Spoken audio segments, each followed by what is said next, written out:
Every morning, millions wake up with dreams in their hearts, but only a few will rise and make those dreams real. Have you ever wondered why some people seem destined for greatness while others remain stuck in circles of frustration and failure?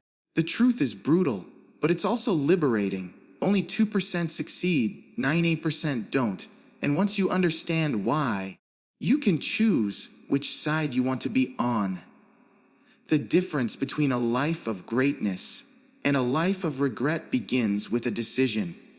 And not just any decision, but one rooted in definite purpose. This is where the divide begins between the 2% who succeed and the 98% who never break free from mediocrity. Purpose is not some poetic word used to make people feel inspired. It is the steering wheel of your life. Without it, you drift. With it, you drive. And in that simple truth lies the destiny of every man and woman walking this earth. Most people, whether they realize it or not, are wandering aimlessly. They wake up, go to work, come home, watch a screen, scroll endlessly, go to bed, and do it all over again. Not because they lack ability, but because they lack clarity. They lack a purpose so strong, so vivid, so magnetic that it pulls them forward, no matter what the day throws at them. That's why they stall. That's why they procrastinate.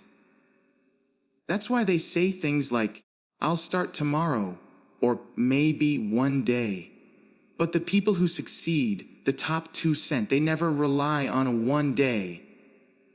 They have this day, and they know exactly where it's going. A definite purpose is not a wish or a vague goal.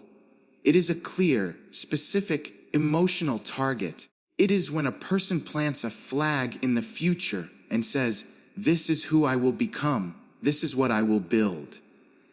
And nothing, no fear, no failure, no rejection, no detour will stop me. And from that moment, every thought, every habit, every decision starts aligning with that mission. When you study the lives of those who achieve extraordinary things, leaders, inventors, champions, creators, they all have one thing in common. They knew what they were chasing. They didn't get lucky. They didn't wake up and fall into success. They designed their life around a purpose, and they protected it like a sacred fire. The 98% drift because they never define what matters most.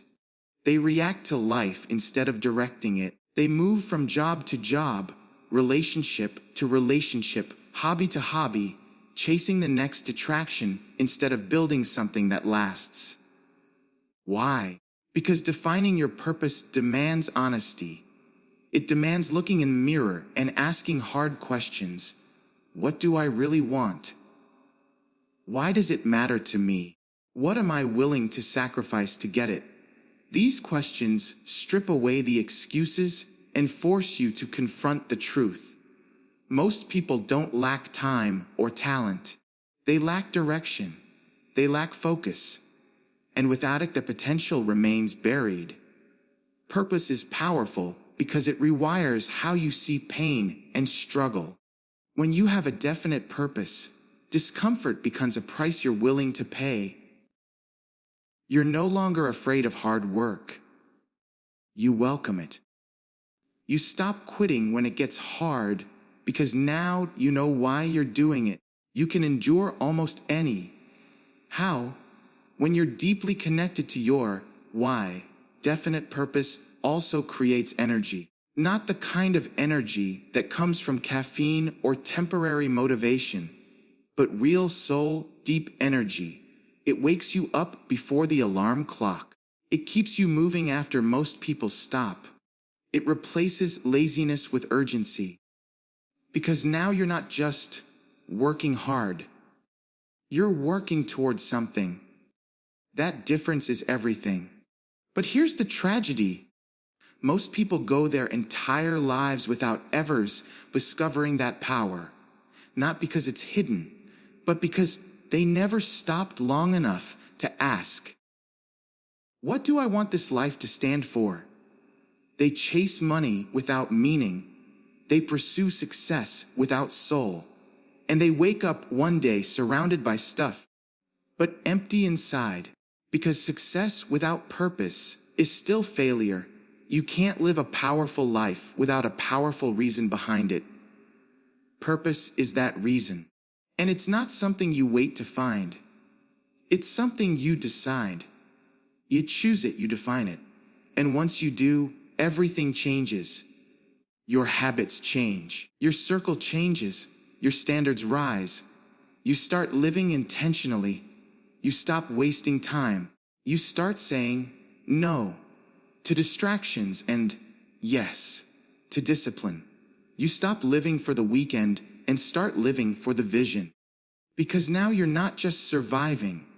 You're building something that will outlive you.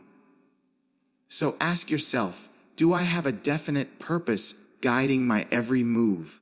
Or am I still drifting, hoping something magical will happen? Because here's the truth. No one drifts their way into greatness. No one stumbles into success without clarity. And no one joins the 2% by accident. The difference between wishing for something and desiring with every fiber of being is the difference between staying stuck and breaking through. The truth that most people refuse to confront. Wishing is easy. Wishing requires no effort, no commitment, no change. It's the fantasy people use to escape the reality they refuse to face. People wish they were rich, wish they were fit, wish they were confident. But a wish by itself is powerless. It's smoke. It looks like a spark, but it dies out the moment pressure comes. Desire is something else entirely. Desire is fire. It is heat in the soul that refuses to cool down. Desire doesn't just whisper in your mind at night. It screams at you while you're awake. It doesn't say, "Wouldn't it be nice?" It declares, "This must happen, and I will do whatever it takes." The 98% of people who never get anywhere in life confuse the two. They think their wishes are desires, but the 2% who rise, who push through storms, setbacks, poverty, rejection, and fear, they carry a desire so strong that failure can't extinguish it. You see it in their eyes. You hear it in their voice. Their dreams aren't hobbies, they're obsessions. And while the world tells them to calm down, to be more realistic, to take the safe route, they press forward anyway. Because when desire is real, it becomes more painful not to act on it than to suffer for it. The 98% want success until it becomes inconvenient. They want the results, not the process. They love the idea of achievement, but they shrink when it demands sacrifice. They'll talk about goals, write them down, even get excited, but the moment it gets hard, they switch off. Why? Because they were only wishing, and when a wish meets resistance, it folds. But when true desire meets resistance, it fights, it climbs, it adapts, it learns, it refuses to give in. A burning desire is the root of all achievement. Nothing great has ever been built without it. Not a masterpiece, not a movement, and not a legacy. Every empire begins with a person who wanted something so badly they could not stay the same. Desire moves you beyond comfort. It makes you sacrifice sleep, security, short-term pleasure. It makes you chase your dream even when no one else understands it, even when no one claps for you. Because when desire lives in you, external applause becomes unnecessary. You're not doing it for attention. You're doing it because you can't not do it. This is where most people fall short. They wait to feel like it. They wait for motivation, for signs, for some magical moment when the stars align. But real desire doesn't wait.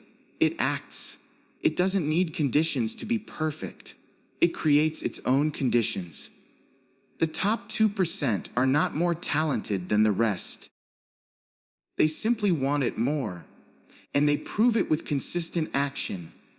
They act on their desire when they're tired, when they're broke, when they're doubting, when they're surrounded by critics. That's what separates them. Desire doesn't care how many times you fail.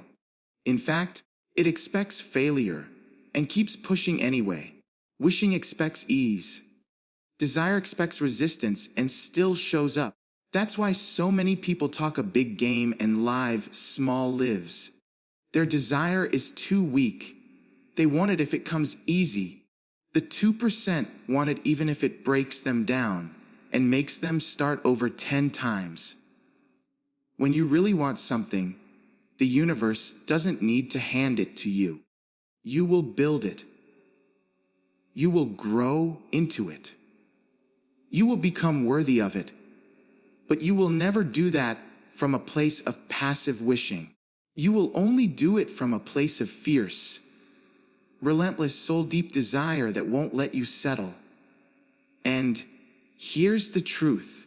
If your dream doesn't wake you up, if it doesn't make you uncomfortable, if it doesn't pull you out of your habits and force you to stretch, then it's not a real desire. It's just a passing thought.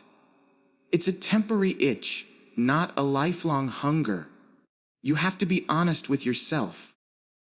Are you playing around with the idea of success, or are you committed to paying the price for it? The people who succeed didn't wait to feel ready. They were driven by something inside them they couldn't ignore. A fire that didn't care about fear. A dream that demanded action.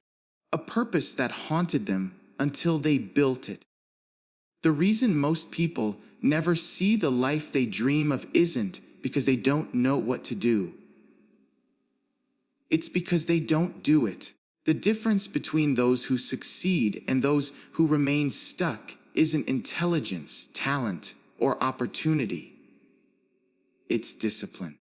It's the daily decision to do what needs to be done, especially when you don't feel like doing it. Most people wait for motivation, but the few who rise, the 2%, understand that motivation is fleeting, while discipline does the foundation. Discipline does not ask how you feel. It commands action in spite of how you feel. The majority of people live illusion that they need to be inspired before they act.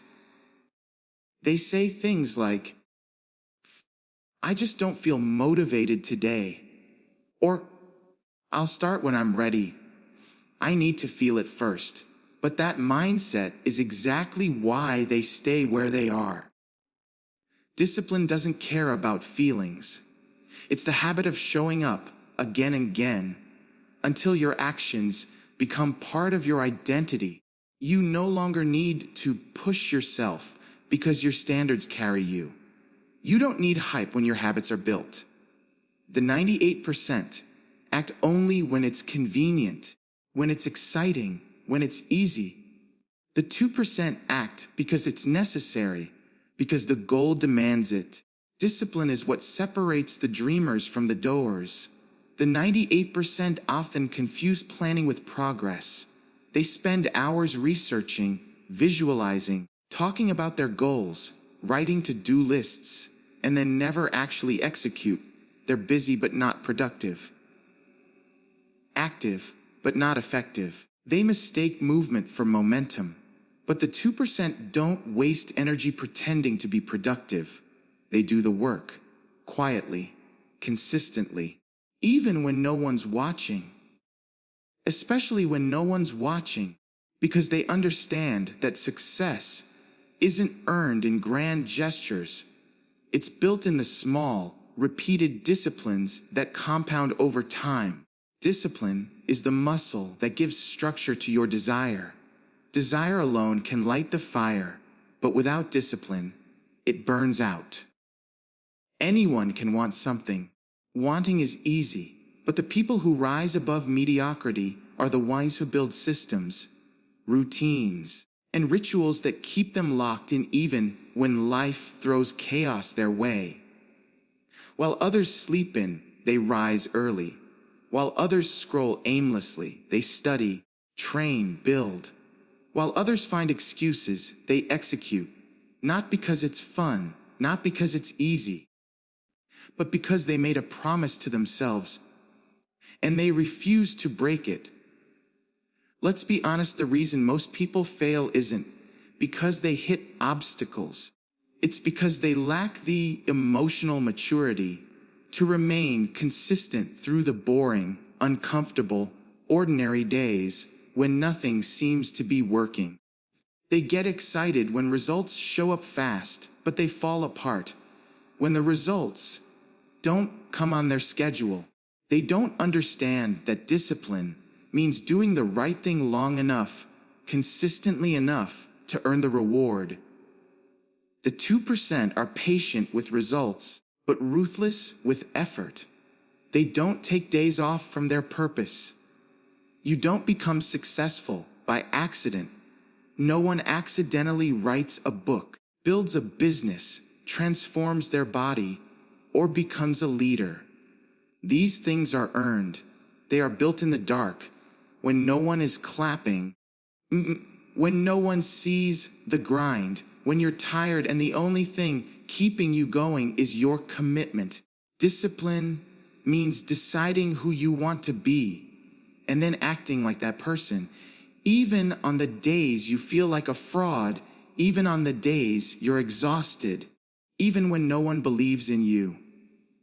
Because you believe in the process, you trust the work. Discipline also gives you freedom. Most people think discipline is a prison. They think it restricts them. But that's a lie. It's chaos and inconsistency that trap you. It's lack of discipline that keeps you enslaved to regret, to mediocrity, to unfulfilled potential. Discipline is what sets you free. Free to rise above your circumstances. Free to create instead of complain. Free to live on your own terms. It gives you power, clarity, and control over your outcomes. When you're disciplined, you don't hope for success. You earn it, you command it, you become it. The hard truth is that your life right now is a reflection of the discipline you've practiced or avoided. Your habits have created your current reality is. And the beautiful thing about discipline is that it doesn't care where you start. It doesn't matter if you're broke, uneducated, unknown, or overwhelmed. If you can commit to showing up daily, with discipline your story can change. You can outwork, outlast, and outgrow almost any obstacle if your discipline is greater than your distractions. The difference between someone who builds a life of significance and someone who remains stuck in the cycle of doubt, hesitation, and wasted potential often comes down to a single internal force: faith in self. Not blind arrogance, not inflated ego, but a quiet, unwavering belief that you are capable of becoming more than you are right now. Without that belief, nothing else matters. Because when you don't believe in yourself, you won't take the necessary risks. You won't keep going when it gets hard. You won't even start. And that's what kills more dreams than failure ever will: self-doubt. The world is full of people with talent, ideas, vision, and dreams. People who could have been great, but they stayed silent. They stayed small. They stayed behind the line because somewhere deep inside, they didn't believe they were worthy of the life they imagined. They waited for validation, waited for permission, waited for someone else to confirm their potential. But the truth is, no one is coming to give you that permission. No one is coming to hand you the belief you need. It has to come from within. The 2% who succeed, those rare individuals who defy odds, rewrite their story, and rise beyond their circumstances. They have one thing in common: they bet on themselves. Even when they were unqualified. Even when they were underestimated. Even when others laughed at their ambition. They carried a deep conviction that no matter what, they would figure it out. They would adapt, grow, fall and rise again, because they trusted their own capacity to evolve. Self-belief doesn't mean you think you'll never fail. It means you trust that you'll never stay down. It means that even when the world tells you it's not possible, something inside whispers, try again. This belief isn't gifted at birth. It is earned through small wins, through keeping promises to yourself, through showing up every day, especially when you're filled with doubt and fear. And every time you do, you prove to yourself that you are more powerful than your excuses. The tragedy is that most people spend more time believing in other people's opinions than they do in their own ability. They shrink themselves to make others comfortable. They stay quiet because someone once told them they were too much, too loud, too ambitious. They replay the voices of their critics and silence their own inner voice. But the truth is, the most dangerous voice is the one inside your head telling you that you can't. Because that voice shapes your decisions. And those decisions shape your life. The people who succeed understand that if they don't believe in their vision, no one else will. They realize that confidence is not something you wait to feel. It's something you build. It's a skill. And like any skill, it grows through repetition and discomfort. You build confidence by doing what you said you would do, by stepping into fear, by surviving it, by proving to yourself that you are more capable than you thought. But believing in yourself also means accepting responsibility. You can't hold on to victimhood and self-belief at the same time. You have to stop blaming your past, your parents, your partner, your job, or your circumstances. Because as long as you blame something outside of yourself, you give away your power. Faith in self means taking your power back. It means saying, I may not control everything, but I control how I respond. I control my attitude. I control my effort. I control my choices from this moment forward. That is the birthplace of transformation. When you truly believe in yourself, you stop waiting for the perfect time. You stop needing external approval. You stop hesitating at every turn. You start making bold moves. Not because you're fearless, but because your faith is louder than your fear. You learn to trust your instincts, to listen to your gut, to take action before you feel ready. And that's when everything starts to change. The opportunities begin to appear. The right people enter your life. The momentum your lives. The none of it happens until you first choose to believe that you are enough. Not someday. Not when you hit a goal, but right now. Self-belief doesn't mean you'll always feel confident. Some days you'll feel like an imposter. Some days you'll hear the voices telling you to quit.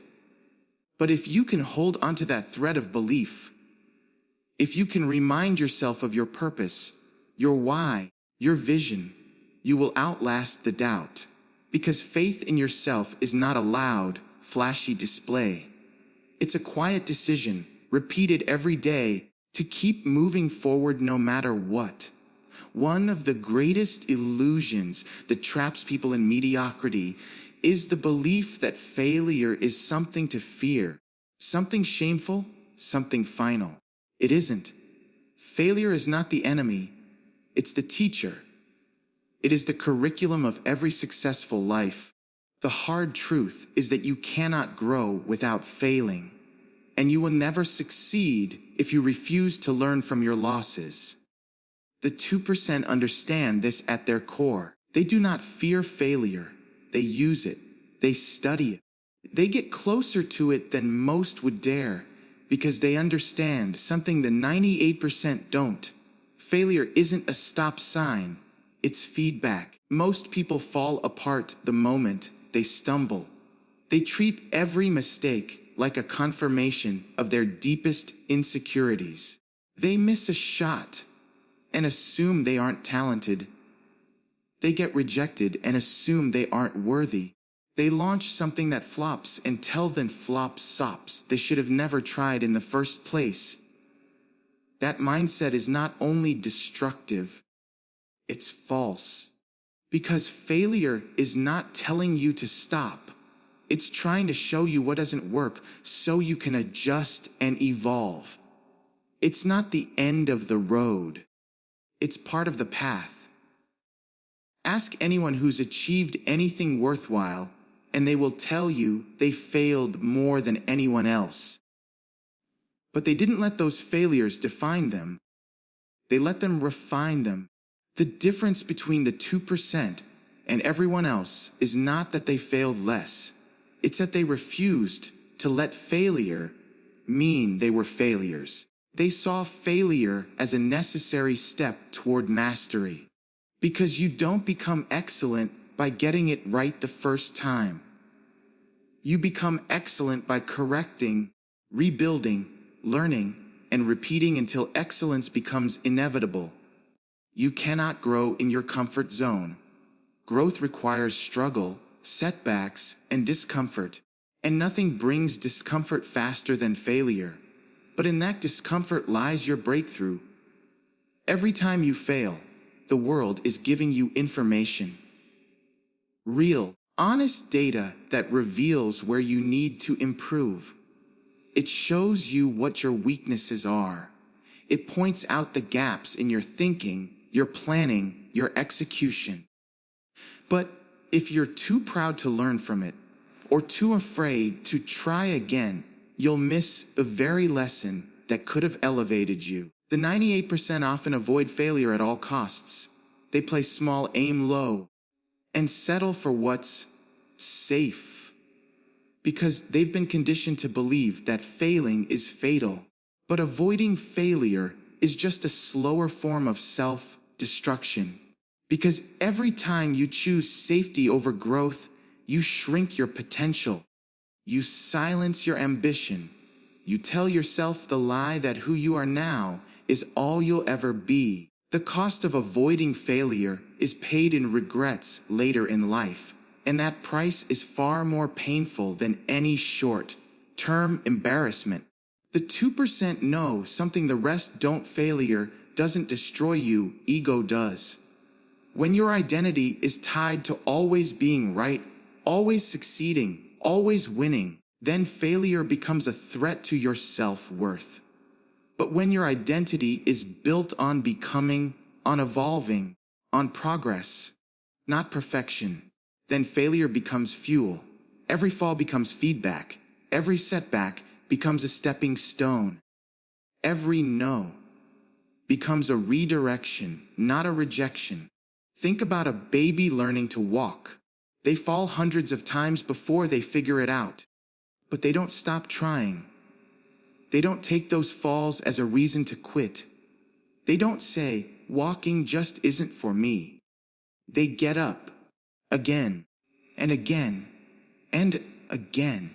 Because something inside them knows that falling is part of becoming. Somewhere along the way, though, we forget that. We grow older and start fearing judgment. We start avoiding failure not because it hurts, but because we think it means something about us.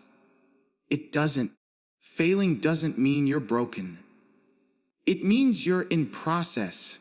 It means you're becoming. Failing is also the place where you discover who you really are. When everything falls apart, when your plans don't work, Wahan, that's where character is revealed. That's where grit is built.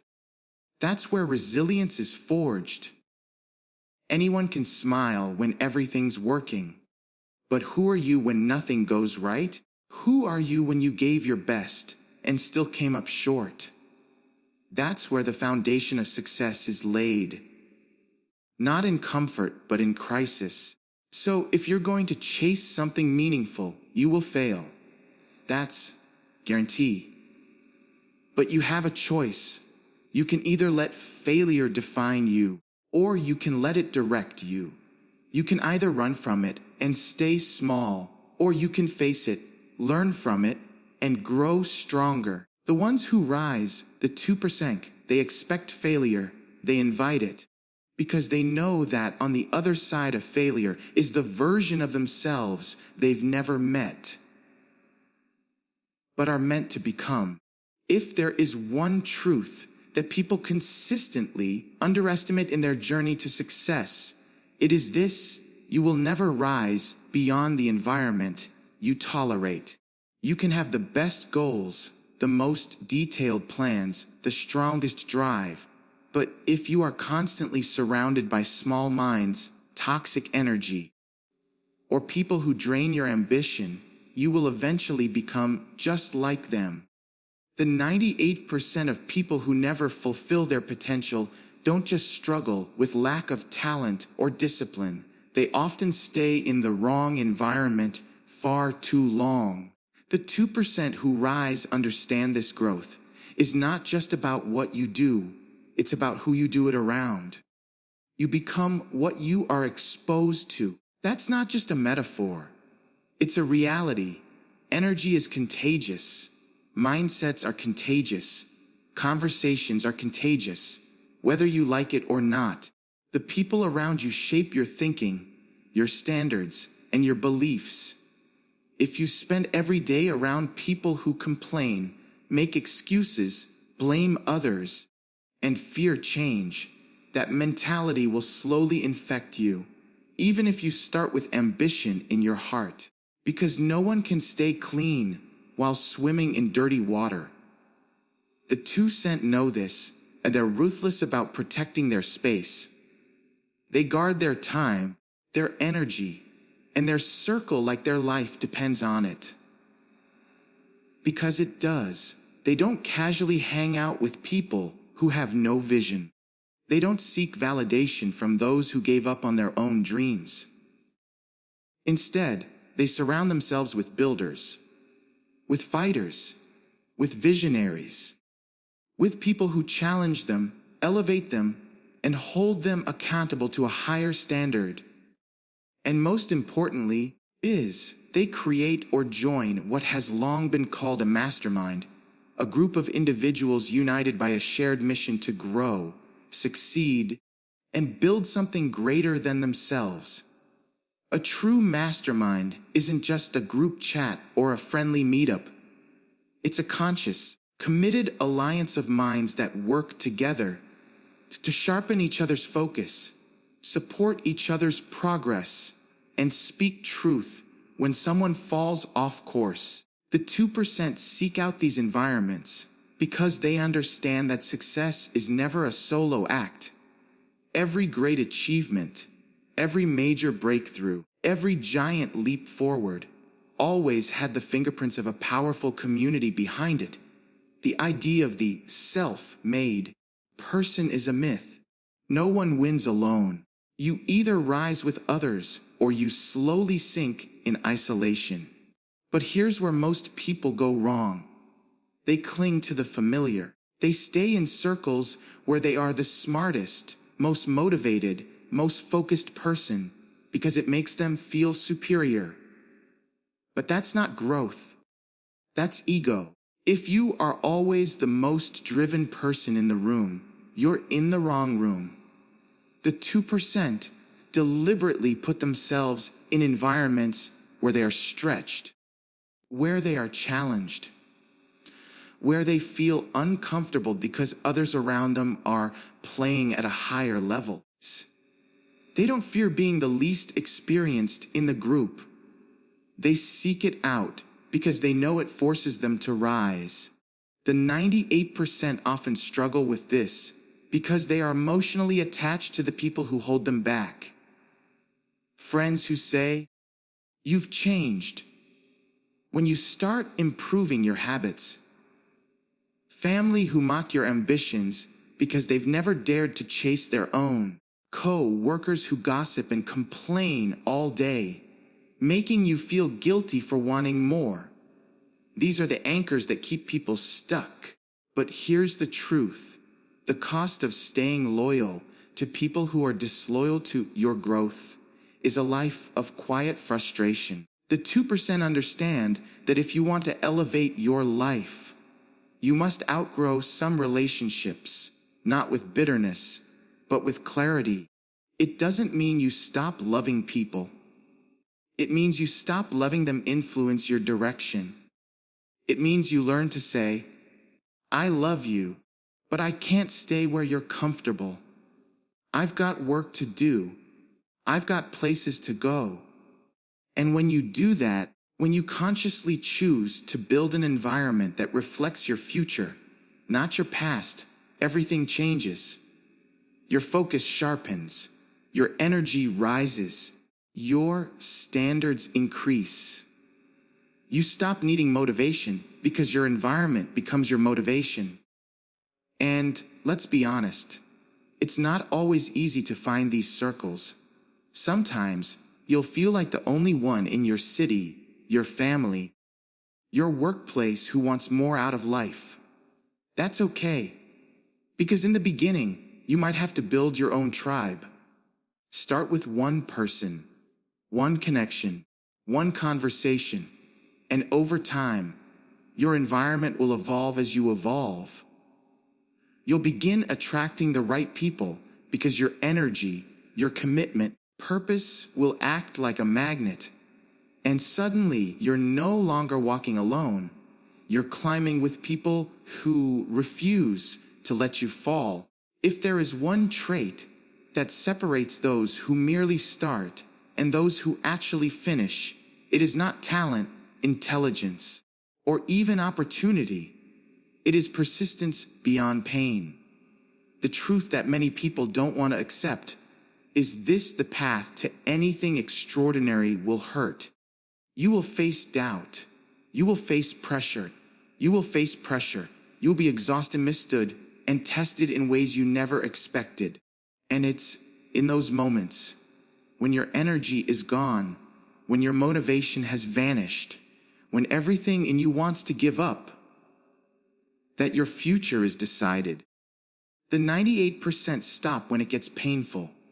The 2% push through, not because they don't feel the pain, but because they have already decided it will not stop them. Most people are committed to their goals only until discomfort shows up. They're in love with the idea of success, not the reality of what it costs. They want the reward, but they don't want the grand. They want the outcome, but not the sacrifice. So the moment things become hard, they start rationalizing. Maybe this wasn't meant for me. Maybe I'm not ready. Maybe this is a sign to stop. But the ones who break through, the 2% who rise, they feel that same pain and they keep going, not because they are superhuman, but because they understand that pain is the price of progress. Every single breakthrough in life is preceded by a period of pain. There is no way around it. Whether you're trying to build a business, rebuild your body, develop your skill, heal from your past, or reinvent your life, it will require early mornings and late nights. It will test your patience, your resilience, and your mental toughness. But the pain is not there to stop you. The pain is there to shape you, to carve out the weaker parts of you, to expose the pieces that cannot go with you to the next level. Pain is not punishment, it's preparation. The reason most people quit isn't because they don't have what it takes. It's because they expected it to be easier. They were sold the lie that success feels good. But the truth is, growth feels like war. It feels like going to battle with your excuses, your limitations, and the version of yourself that wants to stay comfortable. The 98% look for the exit door the moment the pressure rises. But the 2%, they walk straight into the storm because they know that strength is not built in comfort. It's forged in adversity. Persistence is not just about pushing forward when it's easy to stay motivated. It's about making progress when everything in your life is telling you to stop. It's about showing up when you're discouraged.